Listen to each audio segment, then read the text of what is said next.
नमस्कार, मैं हूं सुशील कुमार और आप देख रहे हैं प्रवासी एक्सप्रेस।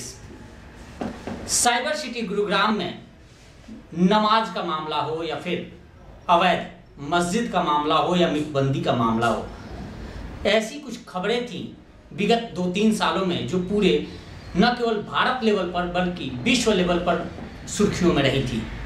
और कुछ लोगों ने इसको सराहा था तो कुछ मुस्लिम नेताओं ने इसकी घोर निंदा की थी। इस पूरे प्रकरण में, इस पूरी मुहिम में अगर कोई केंद्र बिंदु था तो वह व्यक्ति आज हमारे साथ मौजूद है। नाम था ऋतुराज। ऋतुराज जी, स्वागत है। धन्यवाद। इनके बारे में क्या कहें, इनकी छवि ऐसी है कि इस तरह की कोई भी घटनाएं होती है वहां पहुंचते हैं और एक कट्टर, तो हम नहीं कह सकते कि कट्टर हिंदू हैं, लेकिन कहीं ना कहीं अपने समाज के लिए, अपने कौम के लिए, अपनी धर्म के लिए की रक्षा के लिए तत्पर रहते हैं। आइए इनसे, इन्हीं से जानते हैं कि इन सभी प्रकरणों में इनकी भूमिका रही है। आप कहीं ऐसा नहीं लगता ऋतुराज जी कि आप ऐसे केवल हिंदू हो और मुस्लिम धर्म से नफरत करते हो या इन लोगों पे अंकुश लगाने की कोशिश करते हो? नहीं, देखिए, जो हमारी संस्कृति है, ठीक है, हम तो उस संस्कृति सभ्यता से हैं जहां हम ये बोला जाता है कि वसुदेव कुटुंबकम, तो हमें किसी से नफरत नहीं है। लेकिन कहते हैं कि कुछ चीजें कहते हैं कि अगर हमारे ऊपर हावी होने लग जाती है, कुछ ऐसी एक्टिविटीज जो धर्म के नाम पे या कहते हैं ना कि किसी मजहब के नाम पे अगर किसी पे लादने की कोशिश की जाती है, हम कहते हैं कि सभी धर्मों का सम्मान कीजिए, लेकिन जब अगर मेरे धर्म का सम्मान नहीं होगा तो मैं कहां जाऊंगा? नहीं, मुझे सभी धर्मों के सम्मान की बात करते हैं। नमाज प्रकरण हुआ, कुछ लोग अपने धर्म के प्रति आस्था जताते हैं, नमाज अदा करते हैं, ये परंपरा चली आ रही है, उसको आप अंकुश लगाना, उनको रोकना, ये कहां तक जायज था? देखिए, नमाज अदा कीजिए, किसी ने भी मना नहीं किया। हम भी कहते हैं ना कि हिंदू पूजा करता है, मंदिरों में जाते हैं, पूजा करते हैं। ये कोई तरीका नहीं है कि आप सड़कें रोक करके बैठ जाओगे, आप पब्लिक पार्क में बैठ जाओगे, आप ट्रैफिक को बाधित करोगे, एम्बुलेंस जा रही है, लोग जा रहे हैं, आधा घंटा 1 घंटा कहता ना कि पूरी सारी सड़कें जाम कर देना। तो ये कहां तक कि वो कहता ना कि आप अभिव्यक्ति की आजादी कहूं या कहते हैं कि धार्मिक आजादी, वो धार्मिक आजादी के नाम पे बहुत सारे मुस्लिम देश हैं। आप मतलब एक, मैं तो नहीं कहता इस बात को, लेकिन क्या आपको नहीं लगता कि आप एक कट्टर हिंदुत्व की तरफ बढ़ रहे हैं? कट्टरता आपके अंदर भरी हुई है। नहीं नहीं नहीं, इसे कट्टरता नहीं कह सकते। जब कहता ना कि एक गीता का है श्लोक है, अहिंसा परमो धर्म, धर्म हिंसा तदेव च। ठीक है, तो अहिंसा को तो हमने परमो धर्म बोला है, लेकिन अगर हमें अपने धर्म के लिए हिंसा करनी पड़ती है तो वो धर्म है एक तरीके का। मैं पाप नहीं कहूंगा, ये गीता में भी है। और जहां कहते हैं ना कि यहां धर्म की बात नहीं थी, जैसे नमाज प्रकरण है, वो धर्म की बात नहीं है, वो एक आम व्यक्ति की आजादी की बात है। ठीक है, कि हम सड़कें किसी धार्मिक अनुष्ठान के लिए नहीं है, पार्क है वो किसी धार्मिक अनुष्ठान के लिए नहीं है। और होता क्या है कि कोई पार्क मिलता है, थोड़े टाइम में पता चलता है कि उस पार्क में धीरे धीरे बाउंड्री नहीं, ये तो ये भी हो सकता है कि मस्जिदों की संख्या कम हो, जो लोग जहां होते हैं, जब उनका समय होता है वही नमाज अदा करना शुरू कर देते हैं, तो इस वजह से भी लोग वहां कर रहे हैं। देखिए, ऐसा नहीं है कि मस्जिदों की संख्या कम है। वक्फ बोर्ड के पास में बहुत सारी जमीन है, क्योंकि जब पार्टीशन हुआ 1947 में, जिस टाइम पार्टीशन हुआ उस टाइम मुस्लिम जनसंख्या जो थी वो बहुत कम थी। इतनी ज्यादा हिंदुस्तान में मुस्लिम, क्योंकि एक कहता ना कि धर्म के नाम पे इस देश के हिस्से हुए थे, तो जो कट्टरता वाले लोग थे वो ये देश छोड़ करके जा चुके थे। लेकिन मैं ये कहूंगा कि पूरी तरीके से नहीं गए थे, क्योंकि उनके मन में भी डर था कि वहां जाने के बाद में उनके साथ में क्या होगा। क्योंकि ये असली कहते ना कि मुस्लिम तो नहीं है तो सारे कन्वर्टेड। इनके अगर दादा परदादा अगर देखे जाए तो कोई रामलाल मिलेगा, कोई श्यामलाल मिलेगा। ये तो तलवार के दम पे और कहता ना कि चंद रुपयों के दम पे इन्होंने कहता ना कि अपना धर्म परिवर्तन किया है। तो मन में वो डर तो है कि हम उस संस्कृति सभ्यता से नहीं है, लेकिन अगर हम दारुल इस्लाम की जगह, देखिए इस्लाम के अंदर 2 चीजें डिसाइड की गई हैं, 2 तरीके की लैंड डिसाइड की गई है, दारुल इस्लाम और दारुल हरम। जो मुस्लिम कंट्री जहां पे शरीयत लागू हो जाता है उसे ये दारुल इस्लाम बोलते हैं। और जैसे हिंदुस्तान की धरती है वो इस टाइम पे युद्ध भूमि है इस्लाम के अनुसार। जो इस्लाम को मानने वाले हैं उनके लिए हिंदुस्तान या जो देश जहां पे नॉन मुस्लिम कम और नॉन मुस्लिम जो है वो ज्यादा और मुस्लिम कम है, वो दारुल हरब कही जाती है, वो युद्ध भूमि है उनके लिए। क्योंकि जैसे गजवाए हिंद, ठीक है, तो जो एक इनके मदरसों में भी पढ़ाया जाता है और कहता ना कि काफी जगह मेंशन भी है कि हाँ इन्होंने कहता ना कि हिंदुस्तान को जीतना है। तो वो जनसंख्या जो बढ़ी है 1947 के बाद में, अगर हम 2001 की गणना की बात करें तो 2001 के अंदर जो गणना थी उसके अंदर 14.3% के आसपास जो है मुस्लिम पॉपुलेशन। बिल्कुल बिल्कुल, ठीक है। 2014 के अंदर अगर हम देखते हैं, सॉरी 2011 के अंदर तकरीबन 1.5% जो है मुस्लिम पॉपुलेशन जो है वो बढ़ती है। जबकि अगर हम देखें कि 2001 से पहले जो जन्म दर थी वो हमारे देश की तकरीबन 23% के आसपास, 23 से 21% के आसपास थी। और 2001 के बाद में जो बर्थ रेशियो है वो कम हुआ, तकरीबन 16% के आसपास है। उसमें क्या है कि जो रेशियो बढ़ा है मुस्लिम आबादी का वो 1.5% के आसपास ज्यादा बढ़ा है। और मुस्लिम जो हिंदू पॉपुलेशन है, हिंदू पॉपुलेशन का जो रेशियो है वो कम हुआ है। आज मुस्लिम जो नेता हैं, अभी 2021 का आने वाला है, 2021 का सेंसस आने वाला है, लेकिन आज दावे किए जा रहे हैं कि 2021 में कि हम 25 करोड़ हैं, ठीक है, 15 मिनट हमारे को कहता है कि अगर पुलिस हटा ली जाए तो क्या किया जाएगा। और एक्चुअल में जो कहता है कि कुरान की जो आयतें हैं वो नहीं। यहाँ एक सवाल मैं रुकूंगा कि आपने कहा कि जिस तरह से 2001 से लेकर 2021 तक जो भी सेंसस, जो गवर्नमेंट के आंकड़े हैं या वर्ल्ड मीटर एक है जिसके तहत हम आज भी देख सकते हैं कि आज स्थिति क्या है, कितनी संख्या हुई है और किस तरह से इनका ग्रेजुअली बढ़ रहा है।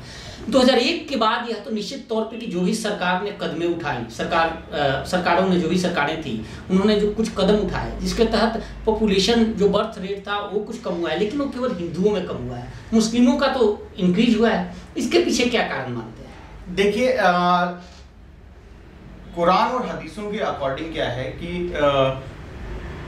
जो बच्चे हैं वो अल्लाह की देन है। अच्छा। और इनकी रोक लगाना वो हराम है।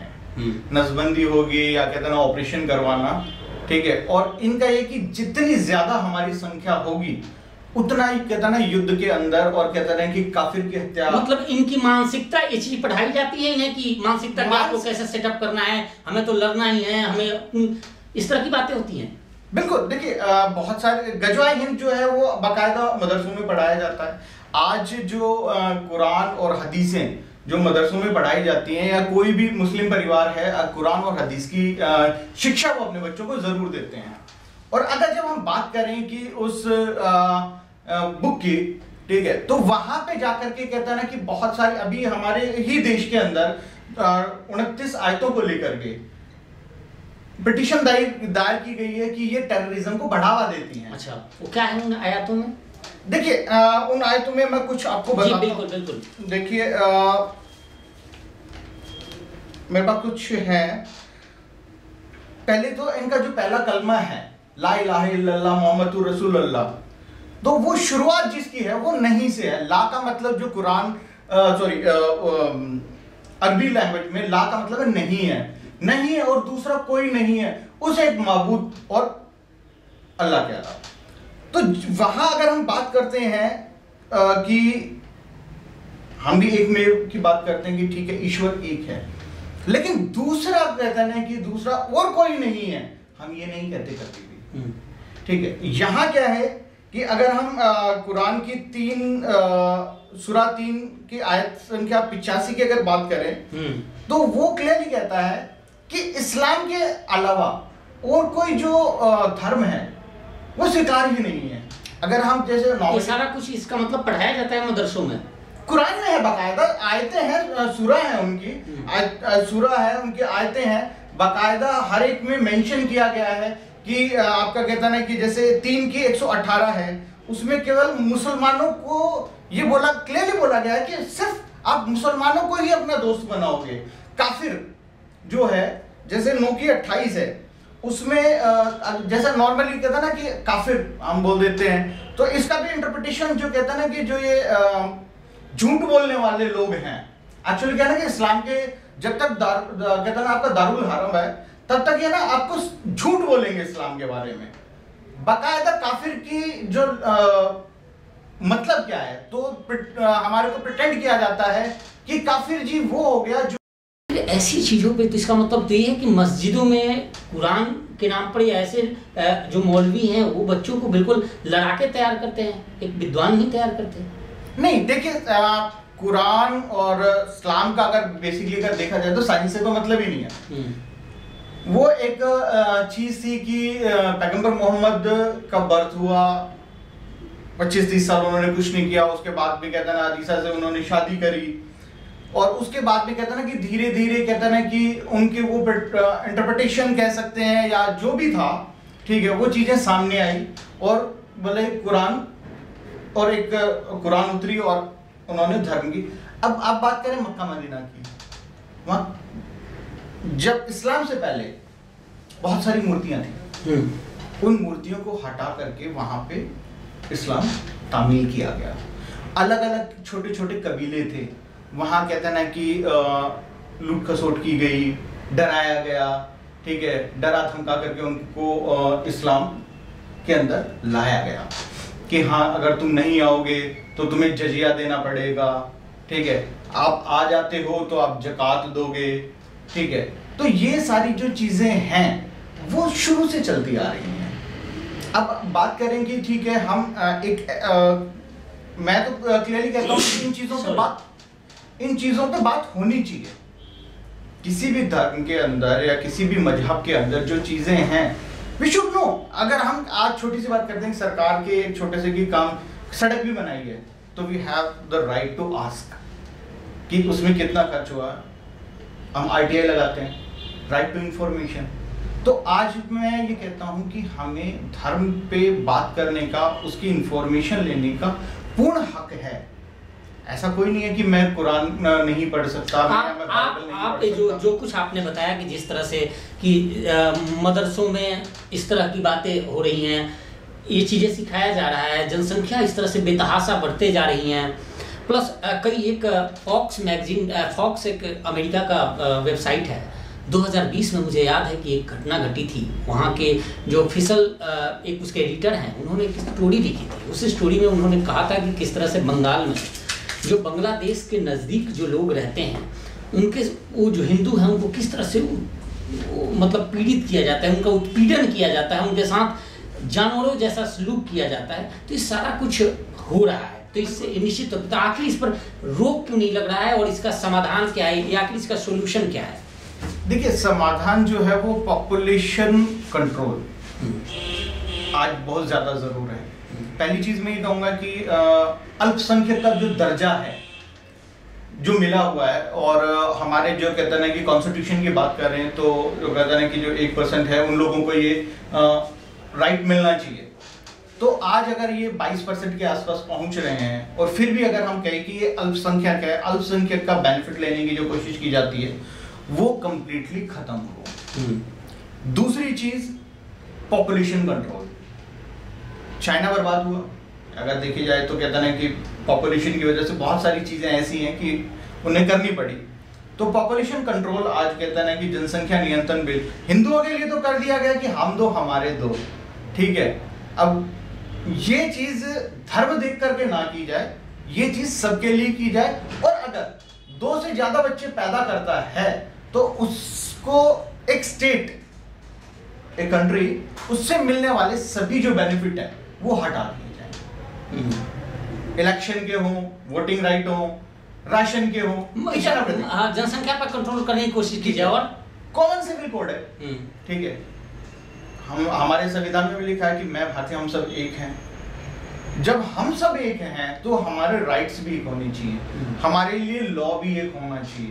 अब इनके लिए तो मुस्लिम पर्सनल लॉ बोर्ड अलग से दे दिया गया। अभी जैसे 3 तलाक की बात चल रही थी, या कहता है कि हलाला है और है, कहता ना कि जो कुरान के अंदर कहता ना कि खेती बोला गया महिलाओं को। ये बहुत सारे लोग आते हैं बोलते हैं कि नहीं, हम महिलाओं के ये एक्चुअल जो है वो बच्चे पैदा करने की मशीन, और खेती बोला गया बच्चे पैदा करने के लिए खेत है वो। तो वो चीजें खत्म हो, हर एक व्यक्ति बराबर हो, तो ये चीजें सॉल्यूशन बहुत। आपको लगता है कि सरकार एक कदम उठा सकती है?